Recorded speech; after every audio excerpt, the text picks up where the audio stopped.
Good morning to all my dear students. Welcome to online classes. Myself Sunil Kumar Prajapati, and today we are going to discuss about UPSEE 2020 preparation. तो प्रिय बच्चों, मैं आपको previous year के 2019 के question paper 50-50 का set 3 video part में upload कर चुका हूं, और 2018 का मैं फिजिक्स 50 अपलोड कर दिया और केमिस्ट्री 50 क्वेश्चन। ये 2019 के पार्ट 3 बायोलॉजी के प्रश्न हैं, जिसमें 50 क्वेश्चन पूछे गए हैं। तो आइए देखिए, अपना आकलन करिए और रिवीजन करिए। तो स्टार्ट करते हैं। सबसे पहले आप यहाँ देख सकते हैं कि urinary bladder is absent in all birds except, यानी किसी एक को छोड़ करके सभी पक्षियों में मूत्राशय क्या है, एब्सेंट होता है। ऐसा कौन सा पक्षी है जिसमें यूरिनरी ब्लैडर एब्सेंट होता है? तो इस तरह से इसका आंसर क्या हो जाएगा, शुतुरमुर्ग। क्या हो जाएगा, शुतुरमुर्ग मीन्स ऑस्ट्रिच हो जाएगा। ठीक है, इसका आंसर क्या हो जाएगा, ऑस्ट्रिच हो जाएगा। आइए देखिए क्वेश्चन नंबर 2 में, who develop DNA finger printing. बच्चों बताइए, डीएनए फिंगर प्रिंटिंग को किसने डेवलप किया था? तो इसका ऑप्शन हो जाएगा एलेक्स जेफरीज। ठीक है, यानी ऑप्शन इसका हो जाएगा B number. Which of the following is formed by mesoderm of gastrula. बच्चों बताइए, मेसोडर्म ऑफ गैस्ट्रुला। तो गैस्ट्रुला के मेसोडर्म से बनता है, क्या बनता है भैया? गैस्ट्रुला के मेसोडर्म से क्या बनता है, किसका निर्माण होता है? तो यहाँ पे आप बता सकते हैं सर्कुलेटरी सिस्टम का निर्माण होता है। ऑप्शन सी 103 का हो गया। अब आइए देखिए क्वेश्चन नंबर 104 का। The antibody produced in allergic reaction. The antibody produce in allergic reaction. तो बच्चों हाँ बताइए, एलर्जी रिएक्शन में निर्मित होने वाली एंटीबॉडीज़ का नाम बताना है। ठीक है, एलर्जिक रिएक्शन में निर्मित होने वाली एंटीबॉडीज़ का नाम क्या होता है? IgE। क्या होता है? IgE। ठीक है, इस तरह से इसका ऑप्शन सी हो जाएगा। When was Montreal protocol signed. बताइए बेटा, मॉन्ट्रियल प्रोटोकॉल पर हस्ताक्षर साइन कब हुआ था? तो आप आंसर जान चुके होंगे कि 1987 या 1987 में हुआ था। ठीक है, नेक्स्ट आगे की ओर बढ़ते हैं और 106 क्वेश्चन नंबर पे हम आते हैं और देखते हैं कि कंसीडर द फॉलोइंग स्टेटमेंट्स। यहाँ पे कुछ स्टेटमेंट्स दिए गए हैं, जिसको आपको देख करके बताना है कि कौन सा स्टेटमेंट्स सही हो सकता है। तो यहाँ पे आप बताइए, Hardy Weinberg equilibrium is maintain in a population where. तो हार्डी विनबर्ग इक्विलिब्रियम संतुलन उस जनसंख्या में क्या होता है, मेंटेन या अनुरक्षणीय होता है, जहाँ क्या होता है, random mating is there. Random mating is there. Second number क्या है, there is no natural selection. Third number है, ए पॉपुलेशन में गेन और loss alleles. Which of the statement given above is are correct. कौन सा इसमें correct होगा? तो बताइए बच्चों 106 का। तो यहाँ पे आप देख सकते हैं कि फर्स्ट एंड सेकंड ठीक नंबर जो है ये करेक्ट हो सकते हैं। क्यों? क्योंकि यादृच्छिक संगम भी होता है, random mating in there, and there is no natural selection. ठीक है, तो ऑप्शन यहाँ पे बी हो जाएगा। और यहाँ पे आप देख सकते हैं 107 नंबर क्वेश्चन।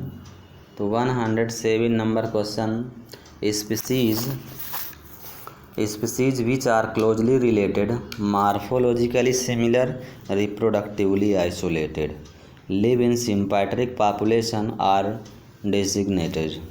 ऐसी जातियाँ जो क्या होती हैं, आपस में बहुत नज़दीकी संबंधित होती हैं, ठीक है, और वो मार्फोलॉजिकली मतलब बाहर से देखने में क्या हैं, समरूप हैं, लेकिन रिप्रोडक्टिवली क्या हैं, आइसोलेटेड मतलब कि पृथक हैं, अलग हैं, और उसके साथ साथ लिव इन सिम्पैट्रिक पॉपुलेशन मतलब वो समान समस्थानिक जनसंख्या में भी वास करती हैं।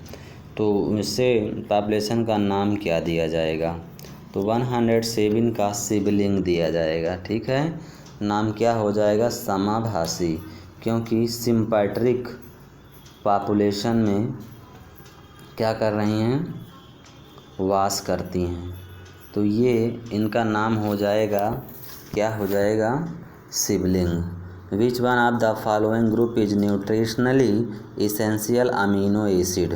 अब बताइए बेटा, amino acid, essential amino acid, ठीक है ना, इसेंशियल एंड नॉन इसेंशियल, अगर आपको मालूम होगा तो आप समझ जाएंगे। तो यहाँ पे पूछ क्या रहा, इसेंशियल अमीनो एसिड्स का कौन सा ग्रुप इसमें है, तो आप बताइए, अगर आपको थोड़ा सा भी मालूम होगा तो आप इस आंसर को पकड़ लेंगे, ठीक है। तो यहाँ पे आप देख सकते हैं इसेंशियल अमीनो एसिड्स का इन्होंने क्या पूछा है, ग्रुप पूछा है, तो हिस्टीडीन, आइसोल्यूसिन एंड थ्रियोनिन। ये ऑप्शन आपका सही हो जाएगा सी नंबर, ठीक है, सी नंबर ऑप्शन सही हो जाएगा। आइए 119 का क्वेश्चन देखते हैं, और 119 क्वेश्चन कह रहा है कि विच of the following statement about DNA is not correct. DNA के विषय में कौन सा कथन सही नहीं हो सकता है, तो बताइए, the double helix is right handed, the nitrogenous base are stacked on the inside of the helix, the two strand of the double helix are anti parallel, the bases of two polynucleotides interact by covalent bonding. तो DNA के विषय में एक ऐसा कथन है जो सही नहीं हो सकता है, तो उस कथन का ऑप्शन कौन सा सही होगा, तो यहाँ पे आप देख सकते हैं कि the basis of two polynucleotides interact by covalent bonding, ये डी नंबर ऑप्शन इनकरेक्ट हो जाएगा। Match list with list second and select the correct answer the code given below list. तो आइए 110 का क्वेश्चन देखते हैं, क्या कह रहा है कि लिस्ट फर्स्ट और लिस्ट सेकंड में दिया गया है, इसको आपको मैच करना है, मैच फर्स्ट एंड सेकंड करके दिया गया है, इसको आपको मैच करना है कि PBR 322 Eco RI and D, ठीक है, और इधर मैच सेकंड में आप देख सकते हैं vector transgenic monkey and restriction endonuclease. इनको मैच करके आप बताइए कौन सा ऑप्शन जो है मैच कर रहा है, तो यहाँ पे आप बता सकते हैं ऑप्शन कौन सा मैच करेगा, तो PBR 322 ये आप समझ चुके होंगे, इसको आपने बहुत अच्छे से ध्यान दिया होगा कि ये रिस्ट्रिक्शन इंडोन्यूक्लियस के मैच करता है। तो इस तरह से आप अगर ये इससे मैच कर रहा है तो इस तरह से ये ऑप्शन आपका यहाँ पे कौन सा करेक्ट हो जाएगा, डी नंबर ऑप्शन, ठीक है। आइए 111 क्वेश्चन नंबर देखते हैं कि सिनेप्टोनिमल कॉम्प्लेक्स हेल्प। अब बताइए ये सिनेप्टोनिमल कॉम्प्लेक्स जो है किस में सहायता करता है, गैमीट फॉर्मेशन में, रिकॉम्बिनेशन ड्यूरिंग सेल डिवीजन में, कि production of enzymes during cell division में, कि क्रोमोजोमल मूवमेंट्स टुवार्ड्स फोल्ड में, किस में ये हेल्प करता है, तो यहाँ से आपको बताना पड़ेगा, तो यहाँ से आपको बताना पड़ेगा, ठीक है। तो आप बताइए यहाँ से कौन सा ऑप्शन सही होगा 111 का, तो रिकॉम्बिनेशन ड्यूरिंग सेल डिवीज़न, ठीक है ना, सेल डिवीज़न के दौरान पुनर्विभाजन इसी में ये हेल्प करता है, बी नंबर ऑप्शन सही हो जाएगा। अब आइए देखते हैं 112 का, मेथमोग्लोबिनीमिया, समझ गए, या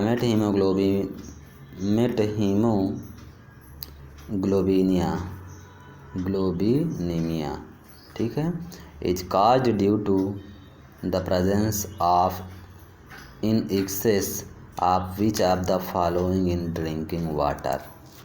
किसकी उपस्थिति के कारण जो है मेट हीमोग्लोबिनिया हो जाता है। अब बताइए 112 का कौन सा ऑप्शन करेक्ट होगा। तो यहाँ पे नाइट्रेट के द्वारा B option. Maltose is formed by which glycosidic linkage. तो इसके बताइए माल्टोज किस ग्लाइकोसिडिक बॉन्ड से बनता है। माल्टोज 113 का, तो ग्लूकोज अल्फा 4 ग्लूकोज, ठीक है, ए नंबर ऑप्शन सही हो जाएगा। बॉम्बिकोल क्या है। तो बॉम्बिकोल को बताना है कि एक फेरोमोन है। क्या है? फेरोमोन है, ठीक है। 115 क्वेश्चन नंबर पे ध्यान देते हैं। तो the hormone somatostatin is secreted is from, कहाँ से सिक्रीशन होता है किस हार्मोन्स का। तो आप इसको बता सकते हैं 115 का आंसर क्या होगा कि डेल्टा सेल्स इन पैंक्रियाज से होता है। कहाँ से होता है? डेल्टा सेल्स इन पैंक्रियाज से होता है। कंसीडर द फॉलोइंग, यहाँ पे आपको बताना है कि नीचे लिखे हुए में से कौन सा ऑप्शन सही हो सकता है। किसके संदर्भ में? पेलाग्रा, ये पेलाग्रा जो डिजीज़ होती है उससे रिलेटेड बताइए कौन सा ऑप्शन इसमें सही होगा। तो यहाँ पे अगर देखें तो यहाँ पर भी डायरिया हो सकता है, डिमेंशिया, डर्मेटाइटिस, लेकिन डिलिक्वेंसी का कोई मतलब नहीं है। तो यहाँ पे फर्स्ट, सेकंड, थर्ड हो जाएगा, बी नंबर ऑप्शन। 117 क्वेश्चन देखते हैं। Which of the following animal groups belong to the same class. बताइए जंतुओं का एक ऐसा ग्रुप जो कि एक ही क्लास में ये जंतु पाए जाते हैं। तो बताइए आंसर को पहचान करके। तो यहाँ पे cuttle fish, devil fish and squid, ठीक है, सी नंबर ऑप्शन सही हो जाएगा। Which one of the following is correct sequence of larval stage in development Fasciola. अब यहाँ पर आपको बताना है फैसियोला के विकास में लार्वा अवस्थाओं का कौन सा अनुक्रम सही है। तो भैया फैसियोला का जब डेवलपमेंट्स होता है तो उसके लार्वा का सीक्वेंस बताना है कि उसका लार्वा किस तरह से डेवलपमेंट्स करता है एक सीक्वेंस में। तो यहाँ पे सबसे फर्स्ट नंबर पे मीरासीडियम MSRCM मीरासीडियम लार्वा, इसके नाम से ही आप समझ जाइएगा फैसियोला हिपैटिका में मीरासीडियम लार्वा में क्या है। Miracidium, sporocyst, redia, cercaria and metacercaria, ठीक है। क्वेश्चन नंबर 118 का हो गया। 119 कह रहा है कि what is the reason of eye disease contract. मोतियाबिंद का कारण क्या है। तो मोतियाबिंद का कारण क्या होता है, किसके कारण होती है मोतियाबिंद। तो यहाँ बता सकते हैं कि लेंस बिकम ओपिक्यू, लेंस के अपारदर्शित होने से, बी नंबर ऑप्शन सही हो जाएगा। विच of the following is produced by east. अब बताइए कि ईस्ट द्वारा उत्पादन किया जाता है, हाँ, क्या प्रोड्यूस किया जाता है। तो यहाँ पे राइबोफ्लाविन, ठीक है ना, राइबोफ्लाविन विटामिन B1 का निर्माण किया जाता है ईस्ट के द्वारा। आइए यहाँ पे देखिए क्वेश्चन नंबर 121। CDRI का फुल फॉर्म होता है central drug research institute is the situated. कहाँ पे है ये CDRI, कहाँ पर ये स्थित है CDRI। इलाहाबाद, कानपुर, लखनऊ, न्यू दिल्ली। बताइए 121। तो ये CDRI संस्थान आपका लखनऊ में स्थित है। कहाँ स्थित है? लखनऊ में स्थित है। 121 का भी the animals of cold region have short extremities, this rules is known as. सर्द क्षेत्रों में रहने वाले जंतु के छोटे अग्रांग होते हैं। उसके अंग कैसे होते हैं? छोटे छोटे होते हैं ना, जो ठंडे एरिया में पाए जाने वाले जंतु होते हैं। तो इस नियम को हम क्या कहते हैं? इस नियम को एलन रूल्स कहते हैं। क्या कहते हैं? Allen rules. The babies divide of breast feeding mothers suffer from disease, यानी जिनकी माताएं अपने बच्चों को दूधपान नहीं कराती हैं उन्हें कौन सा रोग हो जाता है? तो ये आपको बताना है यहाँ पे। तो 123 का कौन सा ऑप्शन सही होगा? 123 का तो आम बच्चों में मेरेस्मस रोग हो जाता है। कौन सा रोग हो जाता है? मेरेस्मस। माता अपने बच्चों को जब दूध नहीं पिलाएगी तो बच्चे क्या होंगे? मर जाएंगे, जिससे मेरेस्मस रोग हो जाएगा। ठीक है, मरेस्मस हो जाएगा। आइए 124 का क्वेश्चन देखते हैं। The infective stage of Entamoeba histolytica is. The infective stage of Entamoeba histolytica is. Entamoeba histolytica की संक्रामक अवस्था कौन सी होती है? बताइए। तो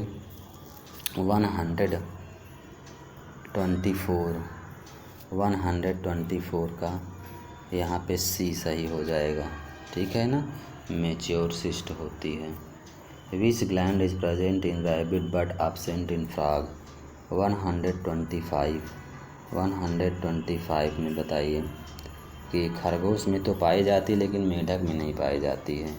तो वो सलाइवरी ग्लैंड होती है, जो कि खरगोश में होगी लेकिन मेढक में नहीं होती है। विच one is called soluble RNA? कौन सा सॉल्युबल आरएनए होता है? सॉल्युबल आरएनए बताइए। 126 का टीआरएनए, जिसे आप ट्रांसफ़र आरएनए कहते हैं ना, ये सॉल्युबल आरएनए कहलाता है। आइए आगे नेक्स्ट क्वेश्चन देखते हैं। During anaphase first of meiosis के दौरान क्या होता है? तो यहाँ पे होमोलॉगस क्रोमोसोम सेपरेट हो जाते हैं। एनाफेज फर्स्ट में होमोलॉगस क्रोमोसोम्स क्या होते हैं? सेपरेट हो जाते हैं, अलग हो जाते हैं। विच one of the following has the largest population in a food chain? अब बताइए, खाद्य श्रृंखला में सबसे ज़्यादा जनसंख्या किसकी होती है? तो आप बताइए किसकी होती है सबसे ज़्यादा जनसंख्या?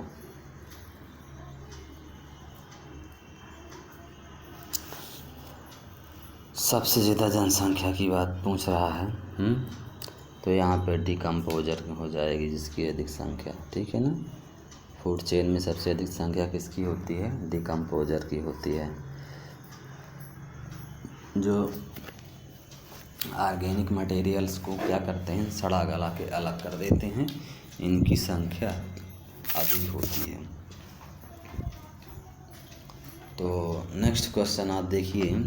The expanded form of DDT का विस्तारित रूप क्या होता है? डीडीटी का विस्तारित रूप क्या होता है? तो डाइफेनिल ट्राइक्लोरो इथेन होता है। B number option. कौन सा ऑप्शन सही होगा? B number, B for Bombay. अब यहाँ पे आप देखिए, यहाँ पे आपको ध्यान देना है। यहाँ पर आपको ध्यान देना है। क्या ध्यान देंगे? कि जर्म क्या लिखा गया है? The term gene was introduce by. Gene शब्द को किसने शुरू किया था? जीन शब्द को किसने शुरू किया था? जॉनसन ने जीन शब्द को शुरू किया है। ठीक है, इस तरह से ये ऑप्शन नंबर डी हो जाएगा। Sporopollenin is found in. Sporopollenin बढ़ाए ना सेक्सुअल रिप्रोडक्शन फ्लावरिंग प्लांट्स में। स्पोरोपोलेनिन बहुत हार्ड होता है। तो स्पोरोपोलेनिन किस में पाया जाता है? पोलन ग्रेन्स की किस दीवार में पाया जाता है? बाहर की दीवार, आउटर। ठीक है, फर्स्ट नंबर हो जाएगा। यहाँ पे बताइए actinomorphic condition can be represented as. तो एक्टिनोमॉर्फिक को आप किस सिंबल के द्वारा रिप्रेजेंट्स करते हैं? तो यहाँ पे आप जो प्लस का सिंबल होता है वो एक्टिनोमॉर्फिक का होता है, ठीक है। तो यहाँ पे ऑप्शन फर्स्ट सही हो जाएगा, और जो परसेंटेज दिख रहा है वो जाइगोमॉर्फिक होता है, ठीक है। और यूनाइटेड कैलिक्स एंड ये जो सिंबल एंड्रोसियम को दर्शाता। तो नेक्स्ट आइए 133 क्वेश्चन पे चलते हैं। 133 क्वेश्चन कह रहा है after pollination ovary develops into. भाई पॉलिनेशन के बाद ओवरी किस में बदल जाती है? तो ये बहुत अच्छा क्वेश्चन सा है, आपको मालूम होगा कि फ्रूट में बदल जाती है। किस में बदल जाती है? फ्रूट में, ठीक है। पहली set parenchyma is absent leaves of. भैया पहली सेट पैरेन्काइमा पत्तियों में एब्सेंट होता है। किस तरह की पत्तियों में एब्सेंट होता है ये पहले सेट पैरेन्काइमा? तो आप कह सकते हैं सॉरघम, जो आपका ज्वार होता है, ठीक है ना। इसमें पॉलीसेट टिश्यू जो है एब्सेंट होते हैं। चना, सरसों, सोयाबीन इसमें तो होते ही हैं, ठीक है ना। Vascular bundle without cambium is called. भाई जिसमें वेस्कुलर बंडल नहीं पाए जाते हैं उसको हम क्या कहते हैं? Without cambium. विथआउट कैम्बियम ऐसे वेस्कुलर बंडल जिसमें क्या हो, कैम्बियम ना ही पाए जाते हैं, उसको हम क्या कहते हैं? तो यहाँ पे आप कह सकते हैं closed vascular bundle. Closed vascular bundle क्या होता है? विथआउट कैम्बियम, ठीक है। फर्स्ट नंबर ऑप्शन यहाँ पे सही हो जाएगा। In Ulothrix sexual reproduction is by. Ulothrix में सेक्सुअल रिप्रोडक्शन, यूलोथ्रिक्स में सेक्सुअल रिप्रोडक्शन इस प्रकार होता है। यूलोथ्रिक्स में सेक्सुअल रिप्रोडक्शन, यूलोथ्रिक्स में सेक्सुअल रिप्रोडक्शन होता है। तो कैसे होता है? 136 का आइसोगेमी यानी समयुग्मकी होता है, ठीक है ना। C number option isogamy. 136 137 number देखिएगा। 137 the nuclear material in bacterium is made of. बताइए बैक्टीरिया का जो न्यूक्लियर मटेरियल होता है किसका बना होता है? तो यहाँ पे आप बताएंगे कि डीएनए का बना होता है, ठीक है ना। First number option. 138 में बता सकते हैं the fruiting body of mushroom is called. तो बताइए the fruiting body of A mushroom is called. एक मशरूम की फ्रूटिंग बॉडी क्या कहलाती है? 138 का बेसिडियो कार्प कहलाती है। बेसिडियो कार्प कहलाती है। आइए क्वेश्चन नंबर आगे का देखते हैं। Gametophyte is the dominant stage in the life cycle. भैया गेमेटोफाइट डोमिनेंट होता है, किस में होता है ये? तो यहाँ पे आप ब्रायोफाइटा, ठीक है ना। ब्रायोफाइटा में गेमेटोफाइट स्टेज जो होती है डोमिनेंट होती है। Pteridophytes are also called. Pteridophytes को हम क्या कहते हैं? तो टेरिडोफाइट को हम कहते हैं वेस्कुलर क्रिप्टोगैम्स, ठीक है। तो इस तरह सी नंबर ऑप्शन सही हो जाएगा। Canada balsam is obtained from the plant. भैया कनाडा बाल्सम किस प्लांट से प्राप्त किया जाता है? कनाडा बाल्सम, तो उस प्लांट्स का नाम है एविज। कनाडा बाल्सम एविज, ठीक है। आइए नेक्स्ट क्वेश्चन देखते हैं 142 का।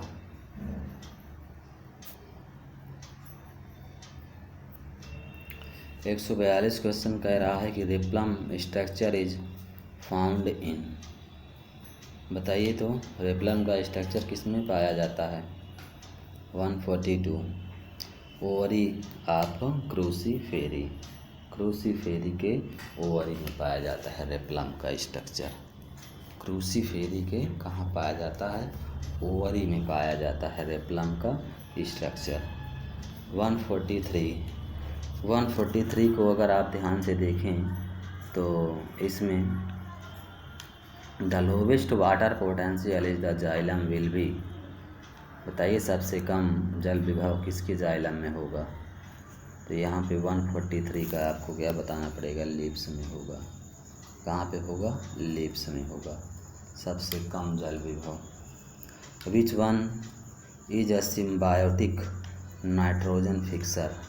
सिम्बायोटिक नाइट्रोजन फिक्सर को आपको बताना है यहाँ पे। तो क्या आप बताएंगे 144 पर सिम्बायोटिक नाइट्रोजन फिक्सर? बताइए तो 144 का कौन सा ऑप्शन यहाँ पे सही होगा? सिम्बायोटिक नाइट्रोजन फिक्सर तो फ्रैंकिया। क्या हो जाएगा यहाँ पे ऑप्शन? फ्रैंकिया हो जाएगा। ठीक है, याद रखिएगा।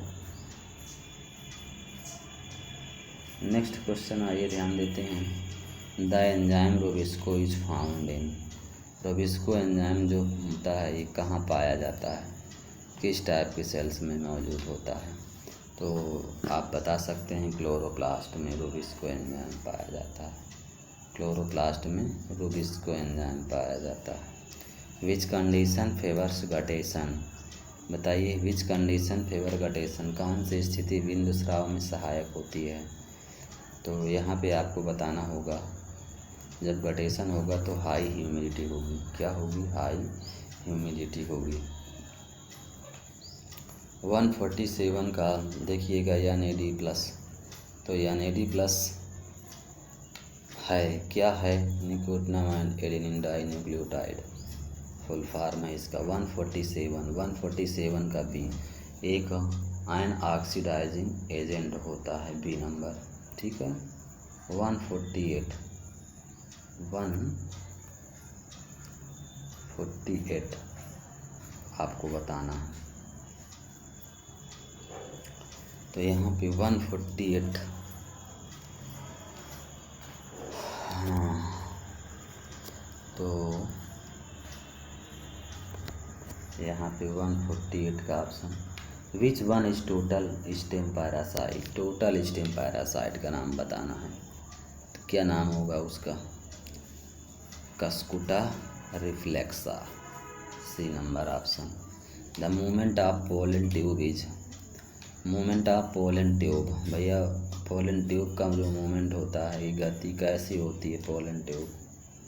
तो आप क्या बताएंगे? चीमोट्रिप्सिन होती है ना, रसायन वर्तनी होती है pollen tube. Which one is a synthetic oxygen? Synthetic oxygen आपको बताना है। तो ये ऑप्शन हो जाएगा NAA।